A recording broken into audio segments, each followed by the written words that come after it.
Hello, my name's Ashley Collins, aka The Altar Dragons. Welcome to my YouTube channel, The Breakup Diaries. So I got this idea from my friend on Instagram. This shows you the kind of people that I talk to online.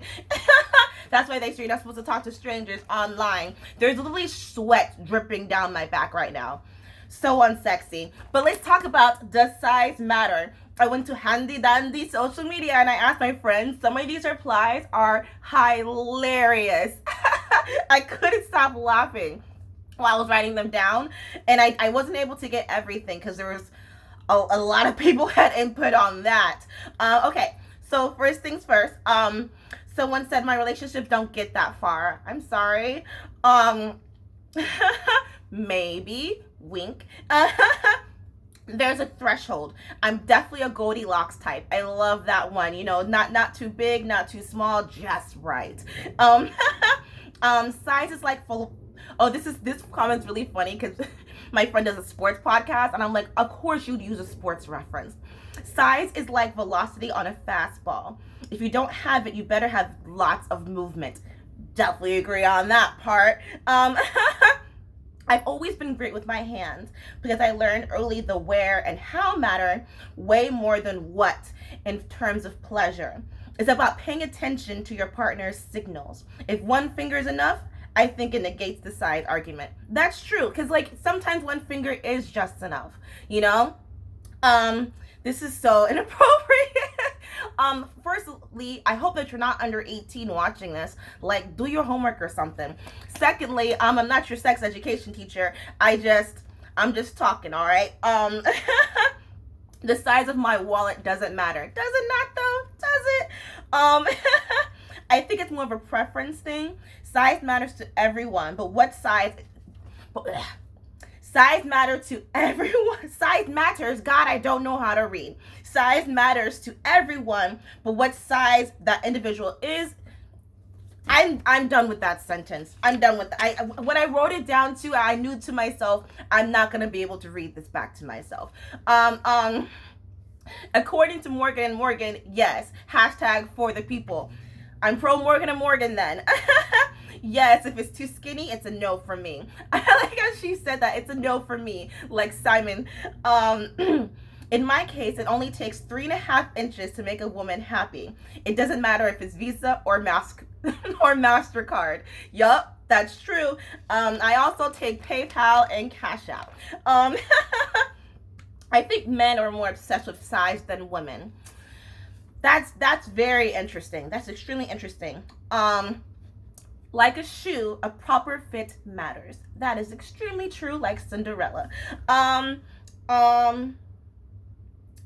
So for me, TMI, I mean my whole fucking page is TMI, Lord. I think size matters, but obviously like there's like the person was saying that there's a threshold where it gets uncomfortable and painful, and either you're going to work up to enjoying that pain, or you keep it moving.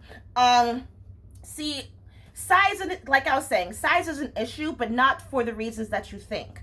Men with larger penises, I'm allowed to say penis, right? Men with larger penises tend to have a harder time keeping it up for a longer period of time. And you know why? Because gravity keeps you down. Just like with boobs, you know, like bras are helpful because it keeps you for a certain amount of time, keeps you nice and perky. While with gravity, that's how you're gonna sag, right? Did you know that you're supposed to exercise your penis? In order to keep a long erection. God, I really hope this video doesn't get taken down. But when I was googling this topic, because like with me, like I always like to know the why and hows of things, like the scientific reasons for things. And some of the videos I was watching, I was like, damn, okay. This one girl had a dildo and it was like huge, and I was like, that's not average, sweetheart. Like, but it's recommended that you measure your penis, kind of like a bra fitting, you know. It's recommended that you measure your penis in order to buy the correct condom size, which I hope that you are wearing condoms. So the average size of a male penis is, you ready for this? It is, the average length is 5.1 inches. I don't know how to read. 5.1 inches in length, and in circumference, what is that word I'm looking for? God, you see me sweating, Lord? I'm not sweating because of the topic. I'm sweating because it's so bloody hot in my house. And it's bloody hot outside, and I'm in front of the window. Circumference, I guess, is the word that I'm looking for, is 4.3 inches around. Okay, so like I was saying, if you find yourself below that average, it's recommended that you exercise it, not with like masturbating, but like with like flexing. And I'm not going to give you recommendations because you can easily Google that. And also, if you find yourself below the average size of an erect penis, these are erect penis sizes, by the way. If you find yourself below the average size of an erect penis, then you have to go for sex positions that's going to guarantee her pleasure. Because regardless, it's gonna feel good for you, regardless, homie. But you know, like, I feel like sex is a transaction, so like she should get a little something out of it too. So one recommended position is having her in missionary, and any position where her legs are together. So you have her legs together and you can put it over her shoulders. It's also kind of arousing. If you find yourself above average, God bless you. You don't have to go all the way in. Like the vaginas, I feel like men think like the vagina is like a cave and like there's like no stopping point, which is like true-ish, but it's still uncomfortable, you know? And so recommendation for above average. If you're above average, don't go all the way in. And also what's recommended is cowgirl. Have her on top so she can control, you know, how much she can take. But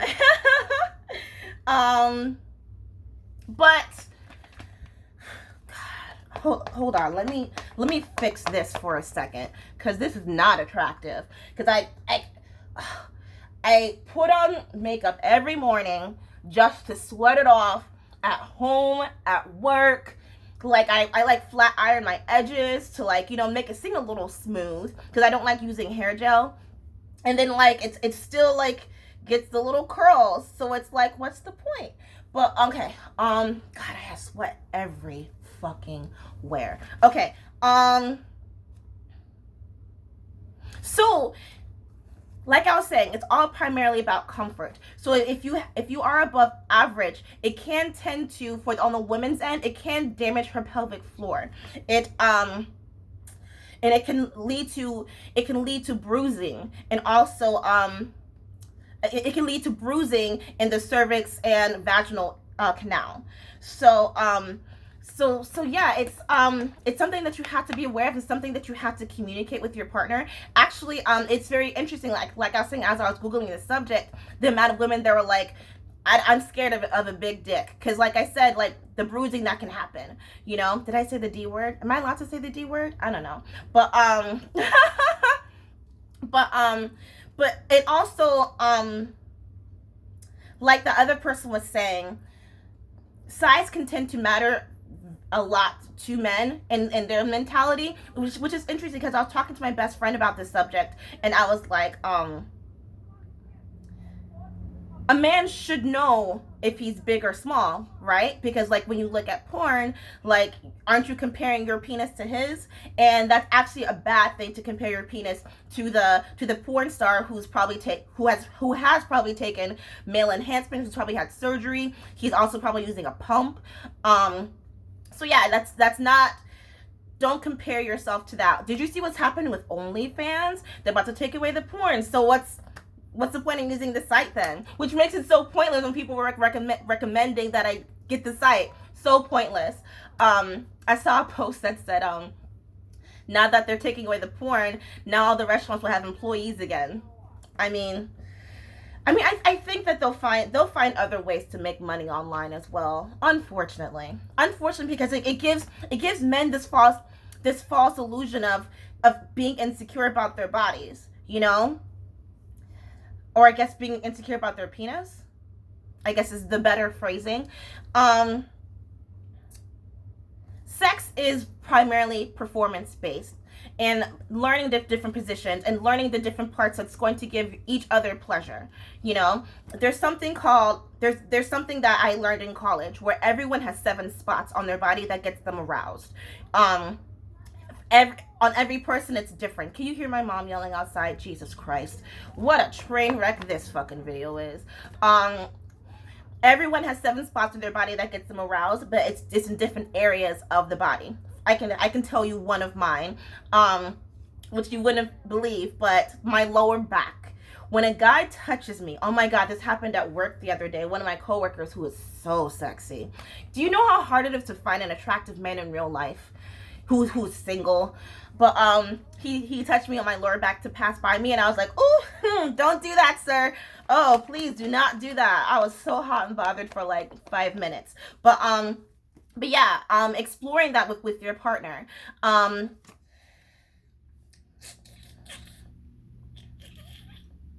And you know what else really like I was saying, sex is performance based, right? Knowing the different positions, knowing where to touch them, also foreplay, knowing how to kiss them, and when you do stuff like that, the vagina is very smart, right?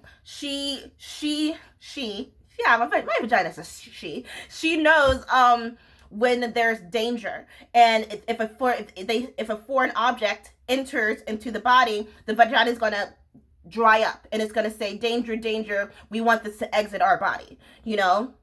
So god, can you see the sweat every fucking where? God, I'm just dripping everywhere. So sorry. Jesus. Give me 2 hot seconds. Okay, so in order to encourage her body to trust you, you have to do foreplay. You have to use your words. You have to touch her in the right spots. And this is kind of like a win-win for you. The faster that she can orgasm, the faster that you can orgasm, and then you can get back to watching your sports, and she can fall asleep. Easy. um, um, so yeah, you have to get her vagina to trust you, and you do that by your performance, by your words, by your touch. Okay? So in conclusion, does size matter? The answer is overall, no. That's it. All right, bye. I'm gonna go wipe my face.